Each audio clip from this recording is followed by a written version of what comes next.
ஓம் ஸ்ரீ சாய்ராம். நம் அன்பான சிரடி சாய்பாபா, நம் அன்பான பகவான் ஸ்ரீ சத்ய சாய்பாபா இருவரின் ஆசீர்வாதம் அனைவருக்கும் கிடைக்க நான் மனதார பிரார்த்தனை செய்கிறேன். பகவான் ஸ்ரீ சத்ய சாய்பாபா அவர்களின் தெய்வீக ஆசீர்வாதத்தை நாம் காண்போம்.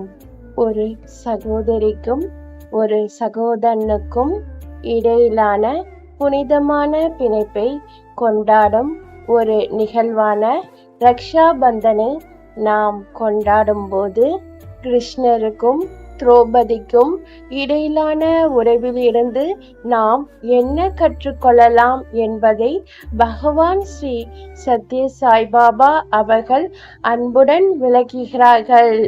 ஒரு நாள் சத்யபாமா, ருக்மணி, ஜாம்பவதி மற்றும் திரௌபதி ஆகியோர் கிருஷ்ணனின் விரலில் இருந்து இரத்தம் கசிவதை கண்டனர்.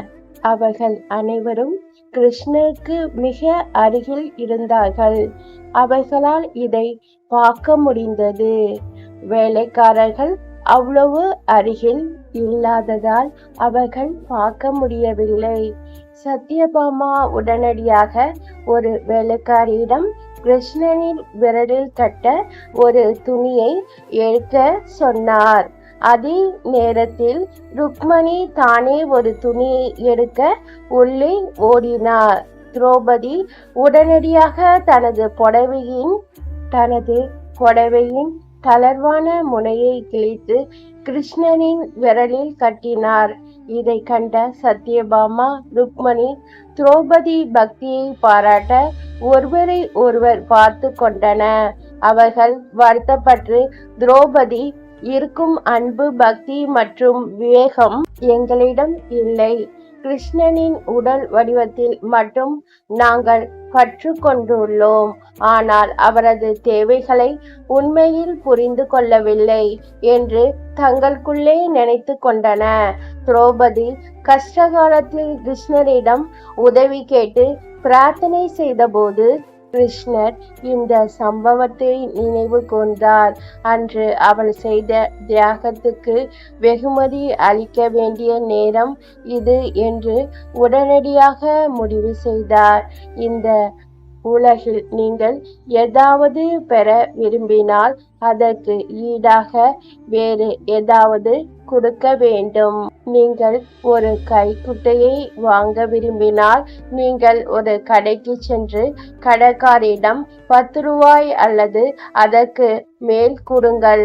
அவர் உங்களுக்கு கைக்குட்டையை கொடுக்கிறார். கடவுளின் அருளை பெற நீங்கள் அவருக்கு ஏதாவது காணிக்கை செலுத்த வேண்டும். உங்கள் சிறிய காணிக்கை கூட கடவுள் உங்களுக்கு அதிகமான வெகுமதிகளை தருவார். பகவான் ஸ்ரீ சத்ய சாய்பாபா அவர்களின் தெய்வீக சொற்பொழிவு. ஜூன் மாதம் 30ஆம் தேதி 1996ஆம் ஆண்டு. கடவுளுக்கு உங்கள் அன்பை கடவுள் விரும்பும் உணவாக காணிக்கையாக என்று பகவான் ஸ்ரீ சத்ய சாய்பாபா அவர்கள் கூறினார்கள். இந்த அற்புதமான பதிவை பார்த்த அனைவருக்கும் நன்றி, வணக்கம். அனைவருக்கும் இனிய ரக்ஷாபந்தன் நல்வாழ்த்துக்கள். அனைவரும் நம்புங்கள், உங்களுக்கு நல்லதே நடக்கும். ஜெய் சாய்ராம். அல்லாஹ் மாலிக்.